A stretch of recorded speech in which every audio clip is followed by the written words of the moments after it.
একাদশ শ্রেণীর 4th সেমিস্টারে যে কবিতাগুলো আছে তার মধ্যে নুন কবিতাটি জয় গোস্বামীর লেখা। আজকে এই নুন কবিতাটি আমরা আলোচনা করব। তো কবিতাটির নাম নুন। নুন এমন একটা উপাদান আমাদের প্রাত্যহিক জীবনের, যেটা ধনী কি দরিদ্র প্রত্যেকের বাড়িতেই একটা অপরিহার্য উপাদান। এই উপাদান ছাড়া সঠিক জীবন চর্চা করা যায় না। তো সেই অপরিহার্য উপাদানকেই কবি এখানে নাম হিসাবে গ্রহণ করেছেন। এই নামটি একটা বিশেষ ইঙ্গিত বহন করে। জয় গোস্বামীর এই কবিতাটি তার ভূতুম ভগবান কাব্যগ্রন্থ থেকে নেওয়া হয়েছে। কবির সম্পর্কে জানতে গেলে জানা যায় যে তার 1954 খ্রিস্টাব্দে জন্ম, 10 নভেম্বর। তিনি একমাত্র কবি যার কবিতা আমরা ক্লাস 12-এ পাঠ করব, শ্রী জয় গোস্বামী, যিনি তার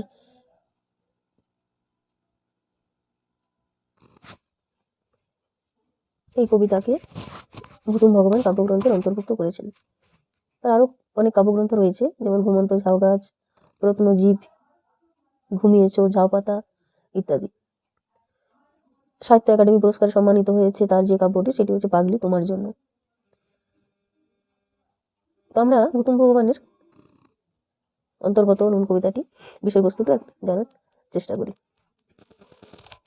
কবিতা প্রথমেই আছে, আমরা তো অল্পে খুশি, কি হবে দুঃখ করে, আমাদের দিন চলে যায় সাধারণ ভাত কাপড়ে। এখানে আমরা কারা?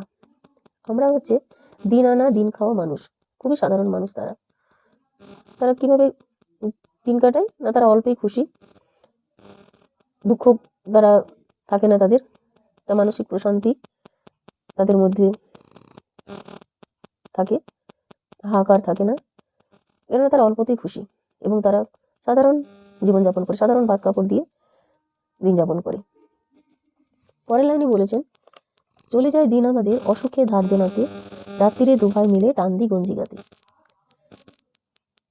তাদের দিন কিভাবে চলে যায়? অসুখে ধার দেনাতে। অর্থাৎ যেহেতু তাদের সাধারণ জীবনযাপন, দিন আনে দিন খায় তারা, সেই সমস্ত মানুষ হঠাৎ করে কোনো অসুবিধায় পড়লে তাদেরকে ধার দেনার সম্মুখীন হতে হয় এবং সেই ধার দেনা করতে গিয়ে স্বাভাবিকভাবেই তাদের একটা মানসিক চাপ তো আসেই, কেননা এমনিতেই তাদের যে অর্থাভাব সেটা তো আছেই, সেই সঙ্গে সঙ্গে তারা ভালোভাবে খেতে পায় না, পুষ্টির অভাব আছে, সুতরাং তারা অসুখের সম্মুখীন হয় এবং সেই সময় তাদেরকে সেই একটা হঠাৎ অসুবিধাজনক পরিস্থিতির মধ্যে ধার দেনাও করতে হয়। তখন তারা আরও অসুবিধার সম্মুখীন হয় এবং সে সময় কি করে, তারা দু ভাই মিলে টান্দি গঞ্জি গাতে। অর্থাৎ তারা রাত্রিবেলায় দু ভাই, এখানে কিন্তু দু ভাই অর্থে দুই ভাই নয়, এখানে আমরা কবিতাটা দেখছি যে উত্তম পুরুষে লেখা আছে, সেখানে আমরা শব্দটা ব্যবহার করা হয়েছে এবং আমরা দেখব কবিতাটা পাঠ চলাকালে সেখানে বাবা এবং ছেলে, পিতা এবং পুত্র, তারা কি করেছে, তাদের মধ্যে যে একটা পিতা পুত্রের মধ্যে, সন্তানের মধ্যে যে একটা সম্ভ্রম সূচক একটা দূরত্ব বজায় থাকে, সেটা কিন্তু এখানে নেই। অর্থাৎ পরিস্থিতি তাদেরকে এরকম একটা অবস্থায় এনে দিয়েছে এবং তারা দুজন সেই গঞ্জিগাতে, অর্থাৎ গাঁজাতে, নেশা জাতীয় দ্রব্যে তারা সাময়িক সুখ পেতে চায়, সাময়িক তাদের সেই ক্লান্তিকে ভুলতে চায়, সেই কষ্টটাকে ভুলতে চায়। এরপরে দু লাইন দেখো, সব দিন হয় না বাজার, হলে হয় মাত্রা ছাড়া, বাড়িতে ফেরার পথে কিনে আনি গোলাপ চারা। এই সমস্ত মানুষরা যাদের কোনোভাবে দিন চলে যায়, কোনো রকম করে দিন চলে যায়, দিন আনে দিন খায়, যে সমস্ত মানুষরা, তারা বাজারটাও সব দিন ঠিকঠাক করতে পারে না। তো সেই সমস্ত মানুষরা কোনোদিন হয়তো যদি তাদের হাতে টাকা এলো, তখন তারা যে বাজারটা করে সেটা আবার মাত্রা ছাড়া বাজার করে। কেন না, তাদের মধ্যে যে সুপ্ত বাসনা কামনাগুলো থাকে, সেই বাসনা কামনাগুলো তারা পরিপূর্ণ করতে চায়। যখন তাদের হাতে টাকা আসে, তখন তারা আবার তাদের যে মন, কল্পনা বিলাসী মন, সেই মনটা তাদেরকে এই সমস্ত মাত্রা ছাড়া বাজার করার দিকে এগিয়ে নিয়ে যায় এবং তখন তারা কি করে, সেই সমস্ত কল্পনা, সেই সমস্ত কামনাগুলোকে বাস্তবায়িত করার জন্য তারা কি করে, গোলাপ চারা কিনে নিয়ে আসে বাড়িতে ফেরার পথে।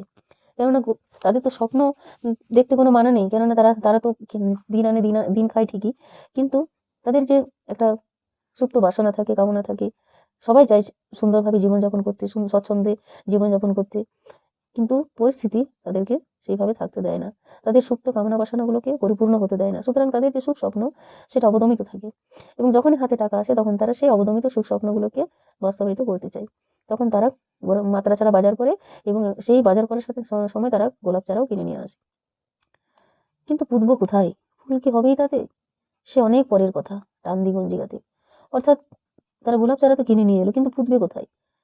কেন তাদের যে জীবন, তাদের যে অভাবের সংসার, সেখানে তারা প্রতিদিন তাদের ব্যস্ততার জীবন, তাদের আজকে খাওয়ার পর পরের দিন কি খাবে সেটা তাদেরকে ভাবতে হয়। সুতরাং তাদের এই গোলাপ চারা কিনে আনার পর মুহূর্তেই তাদের একটা সংশয় দেখা দিয়েছে, সংশয় ভরা জীবন হয়েছে তাদের। তাদের যেন শখ থাকতে নেই, কোনো বিলাসিতা থাকতে নেই, কোনো রোমান্টিক সুখ স্বপ্ন থাকতে নেই, কেননা তাদের যে নির্মম বাস্তবতার সম্মুখীন হতে হয় সেখানে এই সমস্ত দিকগুলো তাদের কোনোদিনই পূর্ণ হয় না। সুতরাং তাদের মধ্যে এই সংশয়টা দেখা দেয় যে পুতবো কোথায়, ফুল কি হবেই তাতে? অর্থাৎ তাদের যে স্বপ্ন, সুখ স্বপ্ন, সেটা কি পূর্ণ হবে? সে অনেক পরের কথা, টান্দি গঞ্জিকাতি।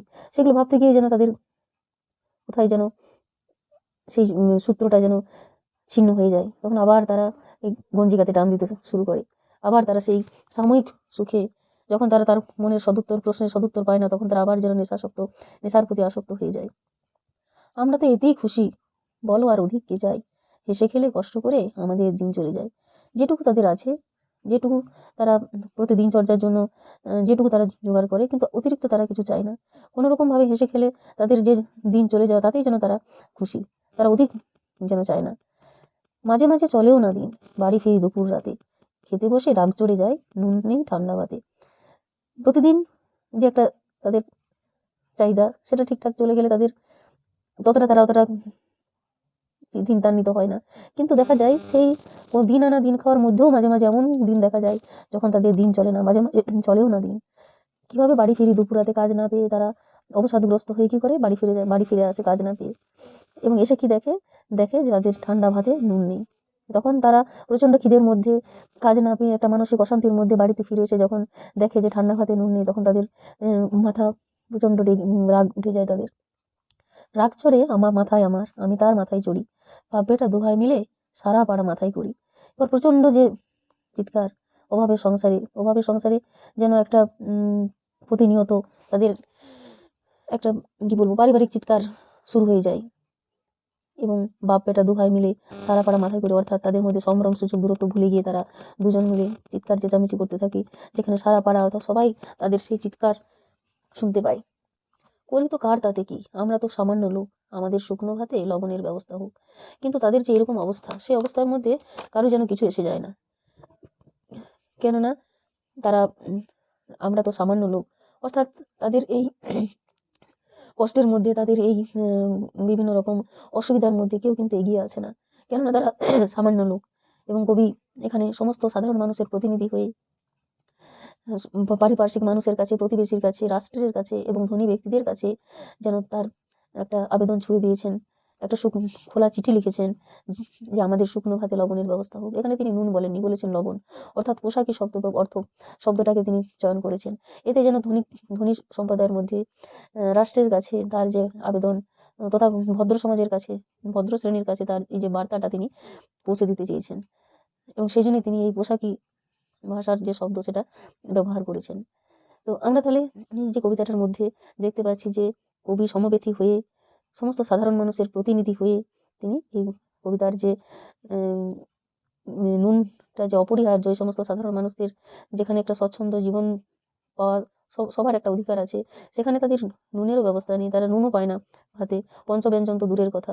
তো এই সমস্ত মানুষদের জন্য কবি তার আবেদন রেখেছেন যে এদের যেন একটা সুন্দরভাবে খাওয়া পড়ার ব্যবস্থা থাকে, অন্তত লবণের ব্যবস্থাটাও যেন তাদের মধ্যে থাকে। কেননা তাদের প্রত্যেকটা মানুষেরই বাঁচার একটা অধিকার রয়েছে, স্বচ্ছন্দ জীবনযাপন করার একটা অধিকার রয়েছে।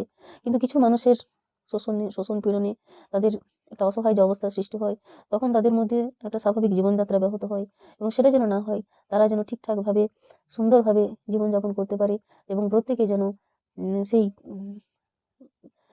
প্রাত্যহিক চাহিদাটাকে ঠিকঠাকভাবে পূরণ করতে পারে, সেদিকে লক্ষ্য রেখে কবি তার এই কবিতাটিকে লিখেছেন এবং সমাজের কাছে এই বার্তাটা দিতে চেয়েছেন যে এই সমস্ত মানুষরাও যেন তাদের সুন্দরভাবে একটা বাঁচার অধিকার ফিরে পায় এবং তাদের একটা স্বচ্ছন্দ জীবনযাত্রার অধিকার তারা পায়।